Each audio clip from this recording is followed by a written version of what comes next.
Hi, all. Thank you very much for joining our webinar this morning. We'll go ahead and get started in just a minute or two. Um, but again, thank you for joining, and we'll get started. And as soon as we give people a minute or more to log in and join the webinar. Thank you.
Okay, let's go ahead and get started. My name is Ray Fujioka.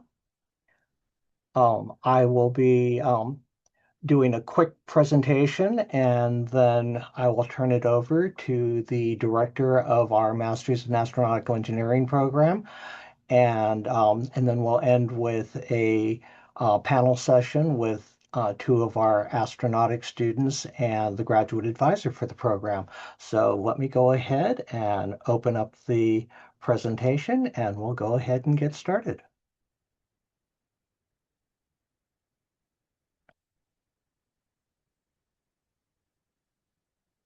So first off, congratulations on your admission. It's a very competitive process, so it actually is very impressive that you were admitted to the program. So let me be one of the early people to congratulate you on your admission to the program.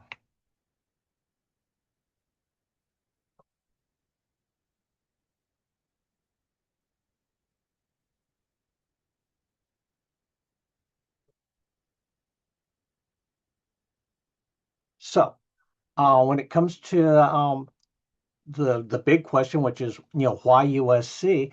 There are a few things that do help us stand out.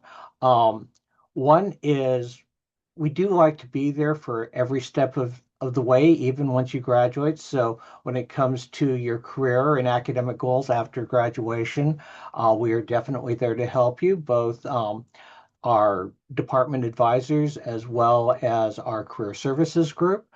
Um, Obviously, one of the big things is our location. We are located in Los Angeles, which is a center not only for aerospace, but for astronautics as well. And that's been the case for a long number of years. Um, then there's our Trojan Network. That's our alumni association. And USC is reputed to have the strong or one of the strongest, if not the strongest, alumni association of any university. And that's because our alums are very active. I'm both in working with the school, but also in mentoring and assisting new graduates. So um, it's a huge differentiator when it comes to USC versus other schools is the strength of our alumni network. And then finally, we are a major research institution. So if you're interested in doing research, we do have a lot of research opportunities. And this is true even though our master's program does not have a required research component. This does not mean that you can't do and don't have the ability to do research.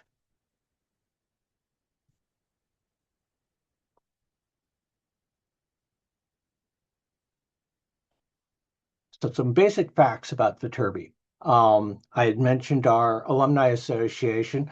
We actually have over 100,000 alumni worldwide.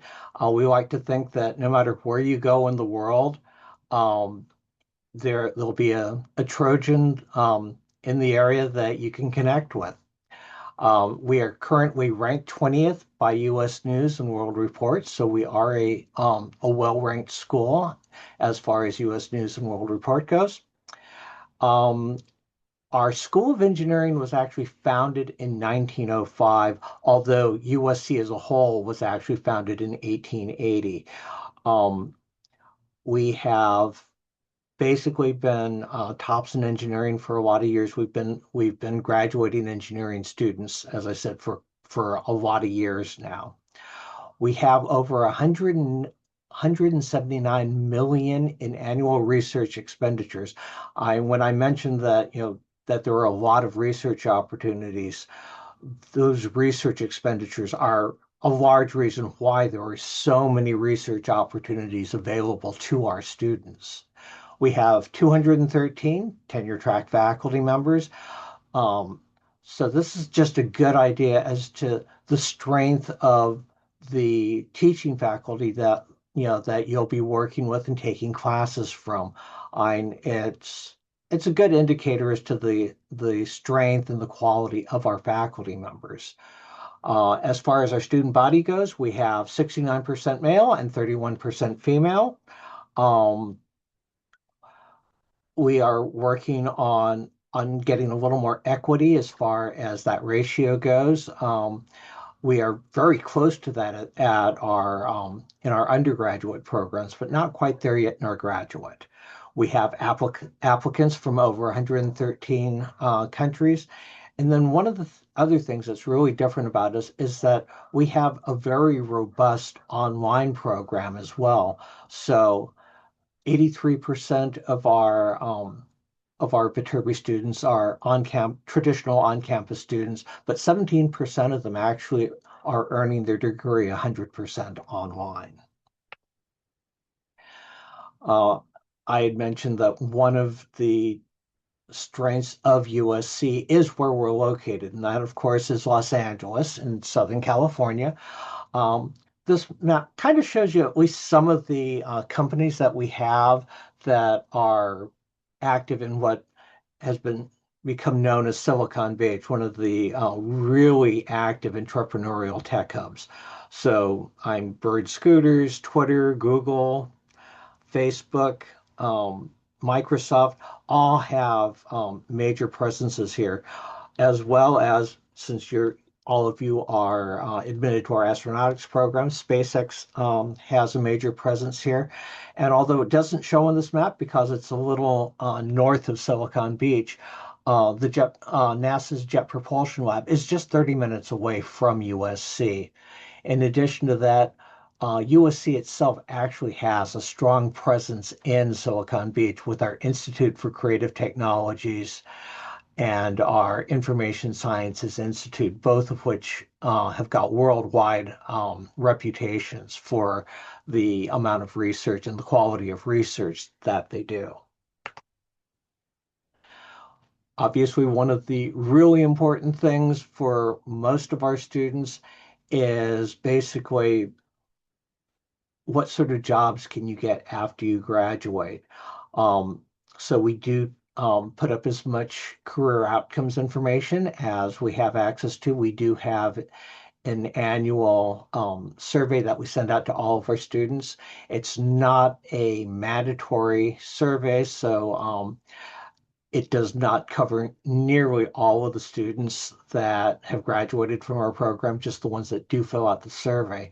But the results of those surveys can be found on the program page for astronautical engineering. If you go to that page and then select the career outcomes tab at the left, it's going to give you some good basic overall information on um, their career outcomes for our students, including companies that they've gotten jobs with and their job titles that they've provided them with us, as well as some internship information. Now, just be aware that the internship information is based only on our international students because they're the only ones that actually have to provide us with that internship information. So a lot of there are probably a lot of other companies that are covered in our internships, but we're not aware of them because unless you're an international student, you're not required to report to the university where you're doing an internship. Um, Additionally, there is, as I mentioned earlier, our Viterbi Career Connections, which is our career services group.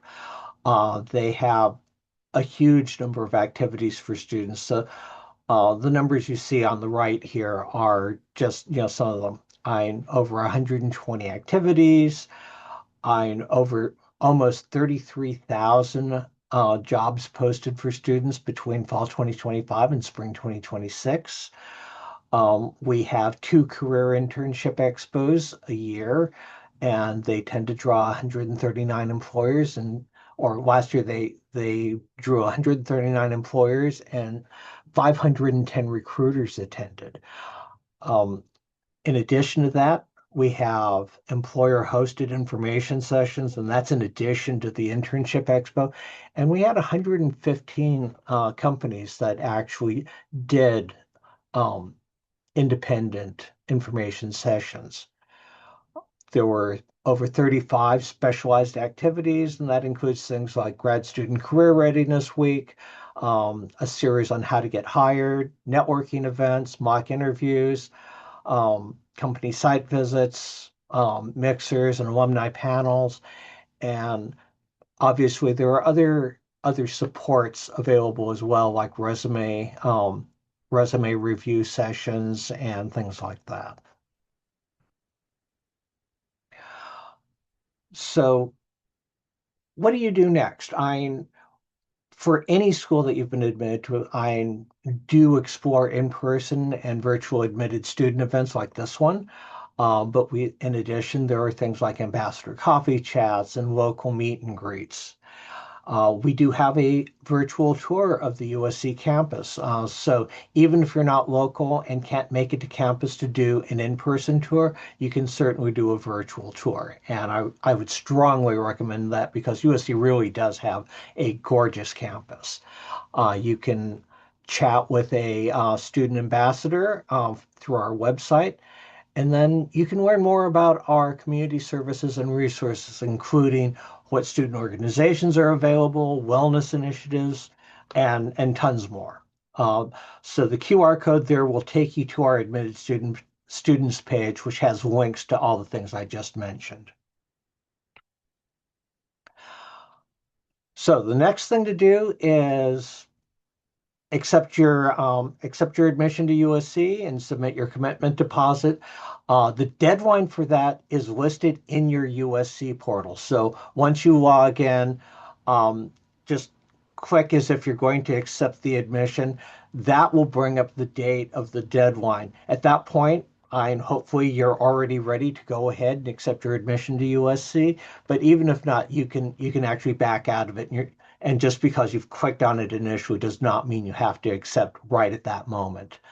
And then after you've submitted your statement of intent, if you're an international student, obviously you will want to request and get started with your I-20N visa process. All students have access to pre-orientation resources. You can request to join the Viterbi mentorship program. Um, there are going to be additional department academic webinars as we get closer to the beginning of the semester that'll talk more about the actual registration process for classes and things like that. Um, Especially if you want to live in USC owned housing, you'll want to explore and secure housing options right away.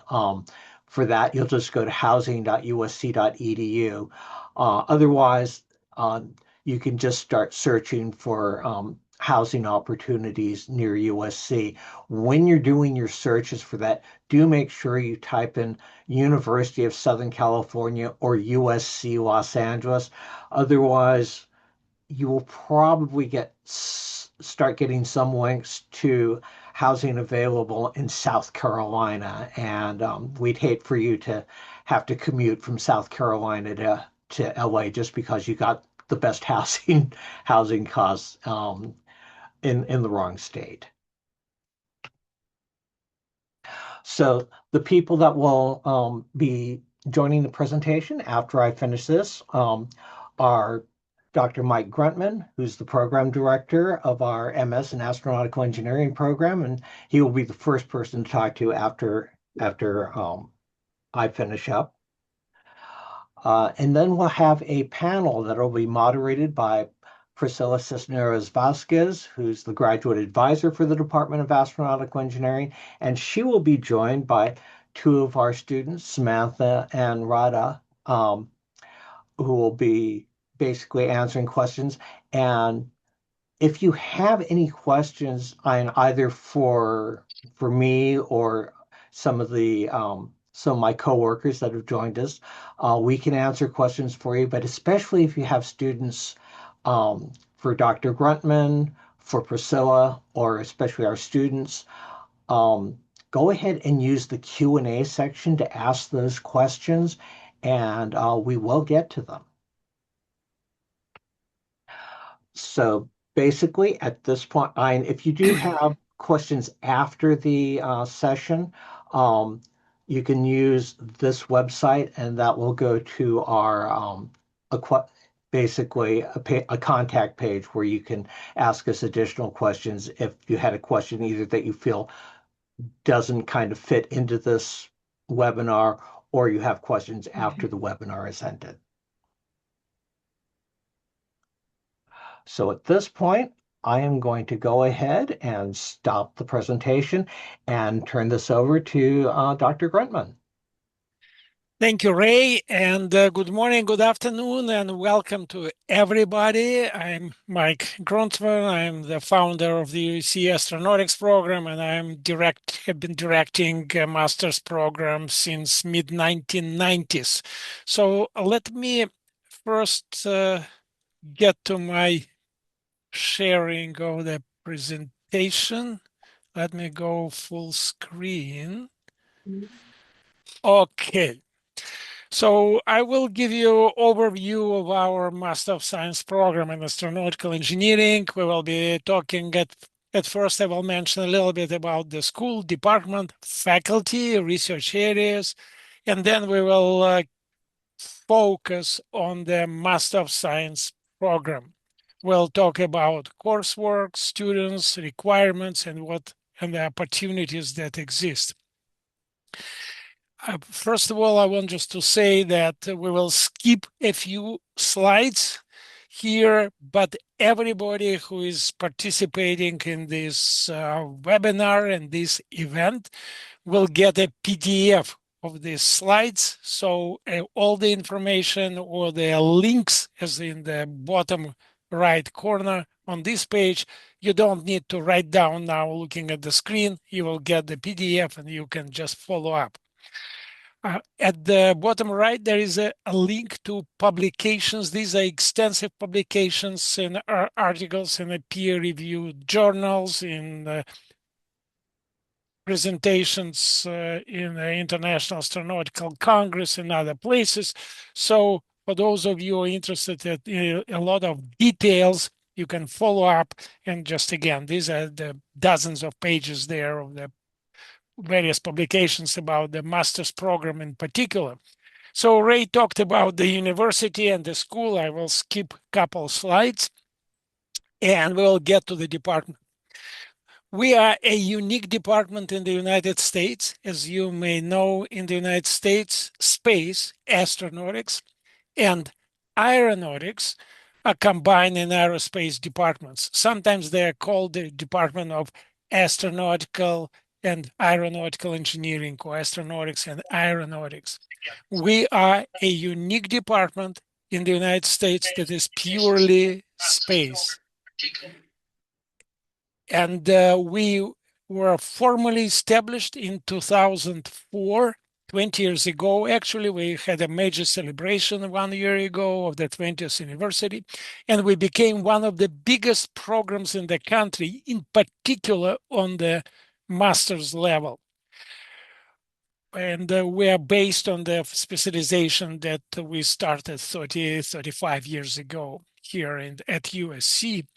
We have a full set of program, bachelor, master engineer, PhD, graduate certificate in our mission to provide forefront research and education in space engineering. And as I said, our master's program is one of the largest in the country.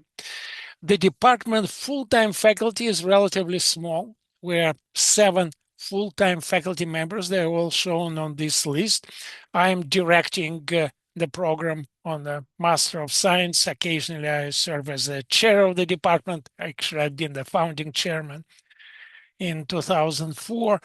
And on the right, there are staff members. We're fully staffed, and the department is very healthy in terms of administration. At the bottom right, there is Priscilla, who is present at this webinar. She is specifically the advisor for our Master of Science students, and she is the first point of contact for our Master of Science students for all kinds of inquiries. Priscilla actually formally is in the school student services, and in our School of Engineering, the master's programs in all departments have student advisors at the school level. So this is an internal arrangement. So the Priscilla is our key person for students, for our master students. As I said, we're a relatively small department in terms of full-time faculty members, but our master's program is primarily being supported by the instructors outside of UEC. As Ray mentioned, USC is in Southern California, and we are one of the biggest centers or concentrations of the space industry in the United States. These are the government centers. They are legacy companies like Boeing's, Lockheed, Northrop Grumman's, and the government centers, both on the NASA side as a Jet Propulsion Laboratory and the Space Force. So the Aerospace Corporation, and also a very large number of the smaller companies, contractors working in various areas of space technology. So this is the strength of our program and uniqueness of our program, that our specialized courses are taught by the top specialists practicing in our space industry. So they're bringing the latest developments in the fields, the latest practices in the field. And on the right, there's a list of our instructors. We have actually 24 instructors, adjunct professors, and part-time lecturers from various places in government centers and industries. Here in Los Angeles, Jet Propulsion Laboratory, Aerospace Corporation. We have people from Microsoft, from Aerojet, Boeing. So it's, again, we're covering all the main places. And in our faculty, full-time faculty, and our instructors are very well known. And in the middle, at the bottom of the middle, there's a selection of some books on space technology that were written and published by our faculty, full-time faculty, and our part-time faculty in industry who teach in our program. Again, we're relying primarily on our specialists in industry, and this is the reason why we can offer perhaps the largest selection of space courses in the country, which is one of the main reasons that propelled our master's program to very ratified area of the leading programs in the country and in the world. And we are, again, among the largest in the country. So the research areas of the faculty just pretty, although we are not very large in terms of number of faculty, but we are covering many key areas: astronautics, space environment, space science, instrumentation, propulsion, and some very advanced areas like computational physics and high performance computing and others. Our faculty served are serving as principal investigators, co-investigators on many programs supported by the NASA, the Air Force, Navy, industry. We served on science teams of such missions as Pioneer, SOHO, Deep Space, Image, Dawn, Twins, and IBEX. We have also some student projects that many of our students are involved on undergraduate and graduate levels. It's known as Rocket Propulsion, Liquid Propulsion Lab. I will mention a little bit later about them in some details. Also, we have associated with the department a certain organization known as CERC, Space Engineering Research Center, which is being directed by one of our faculty members, Professor Barnhart. And the CERC offers tremendous opportunities for our master students and also PhDs of getting engaged in the various programs. There are already half a dozen satellites were built, the CubeSats and larger satellites were being built and launched, and many other space projects are going on there. So for those interested in research, this is one of the biggest places. Now, as I mentioned, we are among the largest programs in the country, and there's some statistics about the department is there. So bottom line, I want just to mention that about half of our graduates are online students taking classes through distance education network, and they are coming from all over across the United States, as you can see from the map in the top right. And half of our students are on-campus students, full-time on-campus students. And during the 5 years, we graduate approximately 80 Master of Science degrees each year. So we are among the largest in the country. And if you look at that statistically, national statistics does not distinguish space engineering and aerospace and aeronautical. It's only combined numbers are known. In these combined numbers, our program graduates about 4 to 5% of the Master of Science degrees annually. And if you think about this, if the aerospace field, the broad aerospace field, is dominated by aeronautical airplanes and the related science and engineering. Space is a smaller part. So in the pure space, if there were statistics, we would have probably accounted for 10 to 20% of national Master of Science students. Now, what are the main features of the program? First of all, the program is designed for those with Bachelor of Science degrees in science and engineering, any areas of science and engineering. So we do not require a Bachelor of Science in aerospace engineering. And in fact, we have students coming with the electrical engineering, civil engineering backgrounds with their bachelor's degrees, and they're all welcome to the program. We have one class, required class in the fundamentals of space systems, which serves basically as a boot camp for students from other engineering backgrounds. Again, this is a very important feature because the space industry employs engineers of all possible backgrounds, engineers and also scientists, physicists, mathematicians, and chemists. And many of these highly valued specialists, very successful engineers, cannot grow because they may be very successful in spacecraft communications, in the communications area, but they are lacking space education. And this sort of blocks their advancement towards the leadership in the major space programs. So many of them are coming to our program, again, not having aerospace engineering background at all, and we will bring them up and they will go into the specialized space courses after the required courses, and then they can proceed and become, again, technical leaders in the space industry. Also, we reach students all the way across the United States, as you saw on the map, and international is also possible. Now about students a little bit more. Full-time students, 50% of the awarded degrees, 50% distance students. And we have also active duty students on the active duty, Air Force, Space Force, Navy, Marines.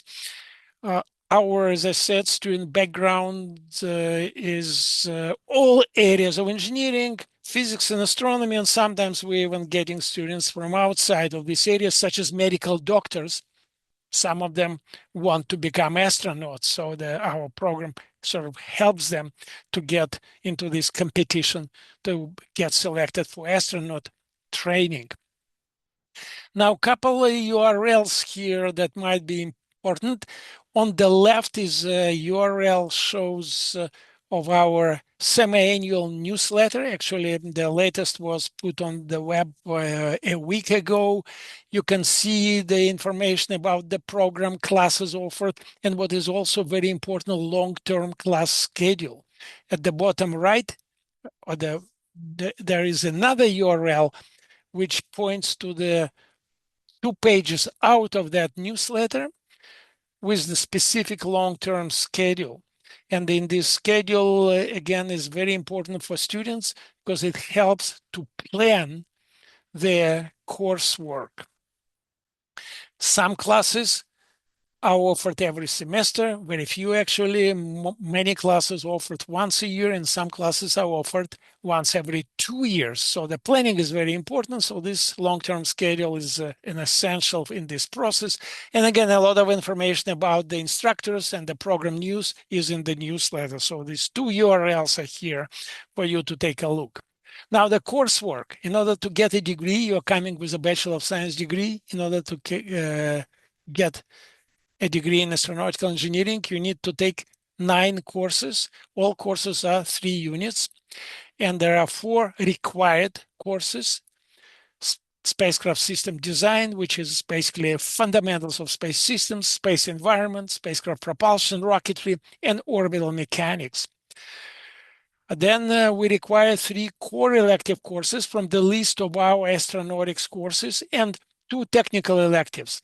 Technical electives could be taken from any other science or engineering course offered by the USC, but most of the students take these 2 technical electives out of the list of our core elective space courses because the availability of these courses and their very broad selection is one of the primary reasons for students to enroll in our program in the first place.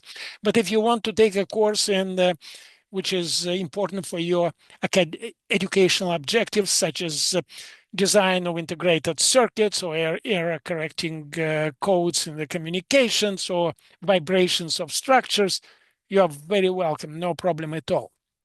Master of Science thesis is optional. Very few students take this. They prefer to take rather more courses rather than get credit for the units doing a thesis. But again, it's up to a student to decide whether they want to do this or not. One important thing I want to mention that if a student already had, say, spectral propulsion course in the undergraduate years, there's no need to repeat it. We waive this requirement, and instead of this required course, a student is required to take a technical elective. Now, this is the list of courses that we have today. They are color-coded, just basically organized in clustered in different areas. There are courses on the top left focused on the space systems, space environment, low-cost space missions, entry and landing systems, spacecraft system design. Then there is in blue courses focused on space dynamics, orbital mechanics, 1, 2, space navigation, solar system navigation, spacecraft attitude dynamics, attitude control. In red, there's a cluster of courses in propulsion. Spacecraft propulsion, liquid rocket propulsion, solid rocket, advanced propulsion, space launch vehicle design. Then there are courses in structural dynamic and materials, courses covering top right, covering various spacecraft subsystems such as power systems, thermal control, remote sensing, and robotics. Then we have a cluster of courses in a rapidly growing area of safety of space, safety and reliability of space systems and space operations. Again, this is a very rapidly growing area, so we're very responsive to this trend in the industry. And we also have a cluster of courses focused on human spaceflight. We added our faculty, full-time faculty, by a former NASA astronaut who spent 100 days in space on several missions. And he is one of our faculty members, Professor Riesman, and he has been building up a curriculum in human spaceflight. And again, there's a tremendous opportunities for work in this area as well. Now, criteria for applicants, as I said, Bachelor of Science degree in engineering or science, no need to be in the aerospace, Bachelor of Science aerospace engineering degree. There's a requirement for the minimum GPA 3.0. If your GPA is less than 3.0, there are still possibilities to get conditionally admitted. GREs are suspended temporarily, and if your GPA is less than 3.0, then taking GREs is very important. It may open a way for you to get admitted to on a conditional basis, but you need to uh, discuss your particular situation either with our student services advisor, Priscilla, or with me. 2 letters of recommendation. And now, as I mentioned, there's several opportunities for students to get involved in various activities, research activities, and one of them is SERC, Space Engineering and Research Center, again, building microsatellites and other space technologies. But we also have 2 highly prominent groups in the department. One of them is called Rocket Propulsion Laboratory, another Liquid Propulsion Laboratory, and a huge number of students are engaged in them. Just they're very active, spend a lot of time. Rocket Propulsion Laboratory focuses on building and launching solid propellant missiles. This is the group that became the first in the world student group that crossed the 100-kilometer altitude in 2019. This is the so-called von Karman line, a formal border of space.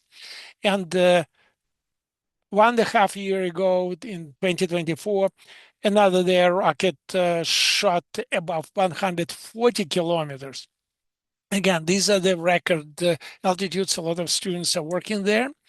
And the second group is known as the Liquid Propulsion Laboratory. This is primarily master students, but again, the undergrads and grads in both groups. But liquid propulsion is sort of more technologically advanced group. It's primarily masters. They're designing and building liquid rocket engines, and the engines are very sophisticated. They are regeneratively cooled. They're using now cryogenic technology, liquid oxygen and kerosene. They're 3D printed engines. So it's a very advanced group, and every year about half a dozen presentations at the International Astronautical Congress are coming from this group, LPL. Now, I want to mention that participation, these groups are not run by faculty. They're student organized and student led. The leadership emerges from among the students involved. And the faculty role here is to watch for safety, make sure that the safety requirements are met, and they help with the fundraising. So these are self-organized groups are very important because the student participation in these groups is a tremendous plus in the student resume when they're looking for a job, because as you know that most of the things that are being done in industry and government centers is a team effort, and you don't learn too much team effort when you take a class and do your homework. Homework is individual, as you know, but working on the development of the new rocket engine or a new solid propellant missile, students learned working in the team, how to organize this work, how to interact with others. So participation in these student groups is a major plus, helping our students to land and get jobs at the leading space and rocket companies. And as I said, many students are involved, like 50 or 60 students every year are involved in both groups. And finally, a few common questions. For full-time students, a typical time in the program is 3 semesters, 3 courses per semester is a standard load. Some students would start, full-time students may get internship at a local industry. A very large number of our students got internships and started to work at the SpaceX, but many others, Northrop Grumman, JPL, and others. And if you get internships, you go beyond the summer and may stay during the semester, then chances are you would need to reduce your course load, so it may take a little bit longer. Part-time students usually takes 4 years. They're taking 1 course per semester, usually sometimes a little bit more. We don't require the courses to be taken, required courses before the electives. It's up to the students, but it all very often it's very convenient for students to start with the required courses and then proceed with the specialized coursework. But this is again up to students, and we as the faculty advisors and Priscilla as advisor in the school and student services, we're here to help in the selection of the course sequence.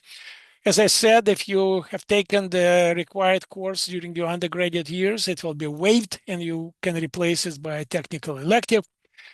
And technical electives from outside astronautics, welcome, no problem at all. And for our distance student, if you want to, occasionally you are in Los Angeles, if you want to stop by and attend a live class, you are very, very welcome. This is just happens all the time. And finally, the contact information is here. It's my contact information of Priscilla, and also ASTE senior managers here. Again, the link to publications. And Ray, who started this meeting, is in the photograph top right a few years ago in a company of his alien friends. And so this is welcome again to the program, and I will pass it on to Ray and Priscilla, and I will stop sharing, I guess. Thank you, Mike. Um, so basically, at this point, I'm going to turn things over to Priscilla and our student panelist. But Mike, before you go, we do have one question that probably you're the best person to answer right now, which is, do you have active research for master students to do human space flight or EVA? So the simple answer is universities and the departments in the United States do not do research. Research is being done by individual faculty who are in the departments. So for any questions about research, it's necessary to reach a particular faculty member and discuss with him the opportunities. In our case, this is Professor Riesman. Actually, one of his students graduated with a PhD this last summer or last fall, so just very recently. So it's necessary to reach Professor Riesman, our former astronaut, and just discuss with him whether there are opportunities. But all faculty involved in the various research and development issues, programs all the time. Thank you, Mike. Priscilla, I'm going to go ahead and turn it over to you to basically you can ask our panelists some questions, and I may chime in periodically when there are questions that show up in our Q&A. Sounds good. Thanks, Ray. So thanks everyone for coming to our webinar today. My name is Priscilla Cisneros Vasquez. I'm the academic advisor for the Astronautical Engineering department. Even though I am working in our main department within Viterbi, I am still the point of contact in case you guys have any questions regarding your academics or general questions about the university. If I'm not the person that pertains to that question, I can always point you to the right direction or give you any insight that I have. for any other offices. So USC as a whole does have a lot of resources. So depending on your question, it would pertain to different offices. But I am gonna invite you guys to ask any questions in the Q&A. My questions are gonna be default to anything academic related, to jobs and careers, getting involved, and housing when it comes to asking questions to Samantha and Raja, who are here to be our panel. But if you guys have any questions, definitely feel free to use that Q&A feature. Samantha and Raja, can I have you introduce yourself? So your name, your major, your hometown, and why you specifically chose USC? Sure, I'll go first. My name is Sam. I'm an astronautical engineering student. I specifically chose USC because the type of classes uh, were of the most interest to me. The quality of the classes and the information being taught here is what really drew me to USC. Comparing it to other universities, if that's important to you, the classes, I recommend looking at the course catalog for the different universities you're comparing and just seeing if that's something of interest to you. I'm a LA local. If you have questions, I'm also involved in the liquid propulsion lab as well as Trojan archery. Nice.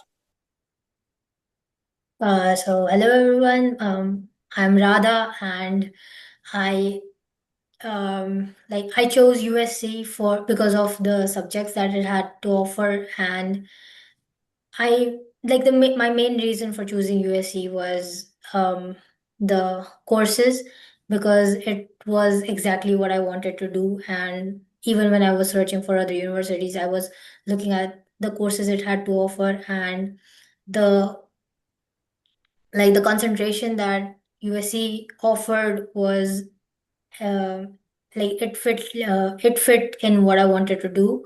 So yeah, and also it intrigued me to take those courses. So yeah, and by the way, I'm from India. Yeah. Nice. The next question for you ladies is gonna be, so what kind of classes have you guys taken so far? Maybe if you give me a number of how many classes you've taken thus far and how demanding the coursework typically is. So for me, every semester I've been taking three courses, and it's not that much demanding. Like what I did for both of my semesters, apart from the courses, I've also joined some lab or some other clubs to keep myself busy. But it's pretty much manageable. Like there's no like you won't miss out on any deadlines if that's a concern. I usually take about 2 classes a semester. I like to fill my time with, maybe doing a little bit more research in a lab. And so it's pretty easy to balance, I would say. You just have to stay on top of your assignments. Probably my favorite classes I've taken so far, maybe the human spaceflight class. I think it's really interesting to gain the perspective of a professor that's been in space. But like Rada said, just staying on top of your tasks, being very social and engaging with other students. It's very easy to sort of form study groups and connect with faculty and just make the most of your time. Nice. And you two mentioned getting involved. So sorry about that. You two mentioned getting involved. Can you guys tell us a little bit more about your experiences and what you're involved in and how much time that might take, or the type of contributions that you guys give into the experiences?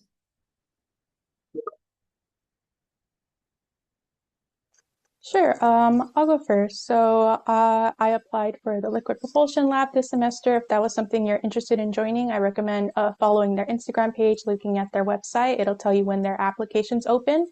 It's usually at the start of each semester.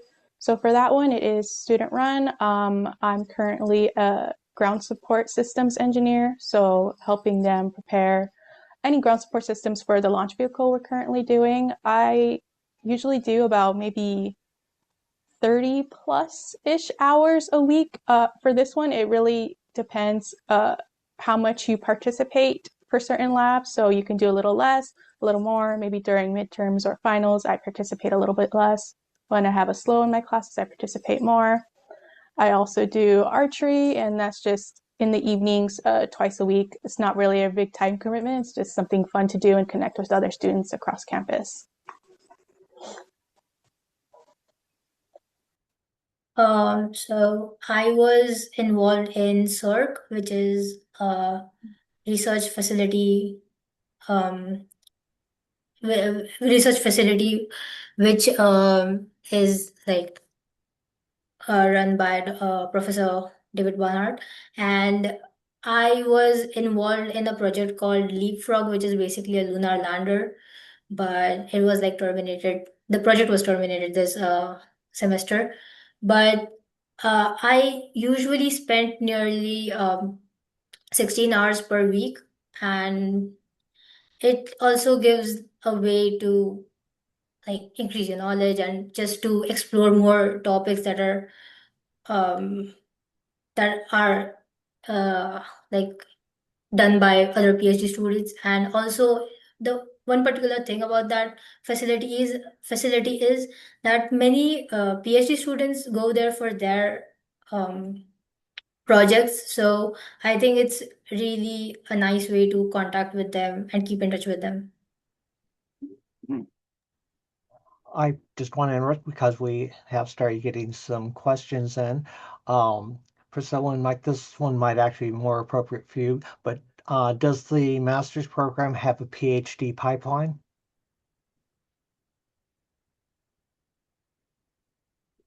Dr. Gurman, you want to give that one a shot?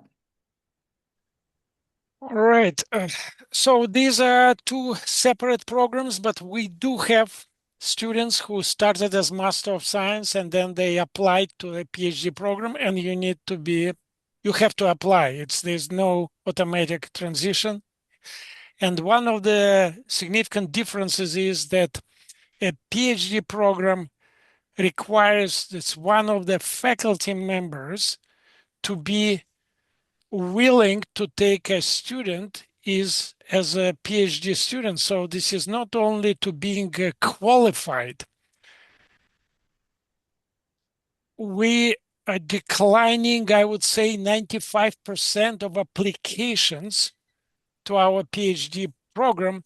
And this is not a reflection on the merit of the students who apply. This is a reflection of the situation that as a being a department with a relatively small number of faculty, full-time faculty members, there should be a match of expertise. If a student wants to do orbital mechanics and nobody among the faculty is engaged at this, say, last decade in this area, there's no expertise to guide such a student. So there should be a match.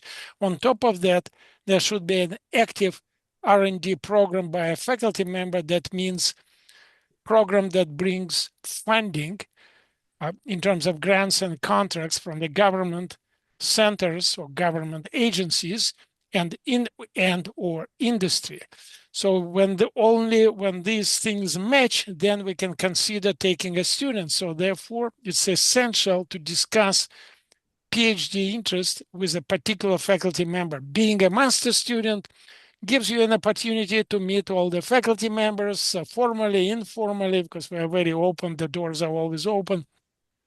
So you can meet with them and discuss and explore the opportunities and see whether one of the faculty member might be interested to take you as a student. And of course, your performance should be excellent. Again, to be a PhD student requires good grades, a good professional attitude, working in the showing also in the research projects that you were involved by that time, for example, being in RPL or LPL or CERC in some student projects. So this is all very important. So it's again, no formal or direct transition will be necessary to apply. But if you do not have a faculty member interested to taking you, it's most likely the application would be declined, as this happens with all applications coming from outside. Great. Thank you, Mike. I do have a question here that was asking about part-time funded positions. I'll just answer that one real quickly. There are plenty of on-campus student jobs. There are also paid internships that are available. Just be aware that traditional research and teaching assistantships are reserved for our PhD students. So those are not available to master's students. Um, Samantha and Narada, if you have a student job, if you want to chime in about that, and if not, actually there's a question specifically for Rada. How best can one join CERC? And within the website, how best can one tell which projects need support or have open positions? Yeah. So, to join CERC, I would recommend that in the beginning of the semester, just you can mail Professor Banhart and uh, fix a time to visit the CERC. The CERC is not on the campus. It is quite far. You have to travel there. Like it takes about 45 minutes by USC shuttle. And once you reach there, you can explore what all projects are going on, which those projects, and just to read about those projects you can go on the website as well. But you can visit the lab and you can explore, you can talk to various PhD scholars that are actually working on those projects and see what interests you. And you can talk with uh, Professor Barnhart as well, and then you guys both of you guys can come to a solution of which project you can actually be in. Yeah, I want to add just the best way, exactly as Radha said, to reach to the professor in charge, Professor Barnhart in this case.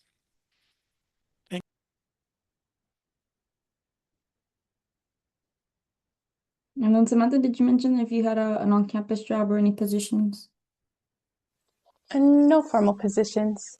Got it, got it. And just to quickly address that question as well, when it comes to any general jobs, you guys can also check out the Career Center. There is a Viterbi Career Connections that helps you guys with building your resume. There is also a platform called Handshake, which can show you the different opportunities that are available to students. It is a little bit more catered to depending on the major that you're a part of. So depending on the filters that you do, but there are a lot of resources within the department. Occasionally we do offer greater positions and we make announcements depending on what classes you've already taken thus far. But beyond the department, you can also check out Viterbi Career Connections and the general USC Career Center, which offers a lot of great resources there as well. Great. We do have another question. What is the workload like for semester timeline, grad level classes, and research projects? I'm coming from a quarter system undergrad taking 12 to 16 units per quarter.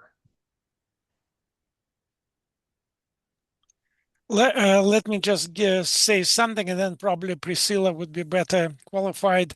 A 3-unit course means 3 contact hours in the lecture hours, plus roughly 6 hours of meeting with the TAs, doing homework, doing extra reading. So basically one course, 9-10 hours. So as I mentioned, 3 courses per semester is a standard load that our full-time students take. So it's about 30 hours. All your research and other activities, archery, there could be 20, 30, 40, 50, 60 hours per week or whatever it is. But again, 9 hours roughly, a 3-unit course. Mm-hmm. Yeah, and I would say it also depends on the engagement that you guys have within the course as well. So I've noticed that from an advisor perspective, I've noticed that a lot of the students do really well in the elective classes. And then the required courses is where they have to hone in a little bit more time for whatever reason or for depending on the engagement level or whatever it may be.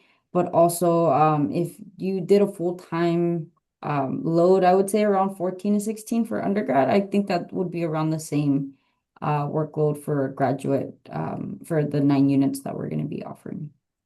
But it also depends on how much of how many classes that you guys want to take. So if you are planning on being a full-time student, then that would be the equivalence to it.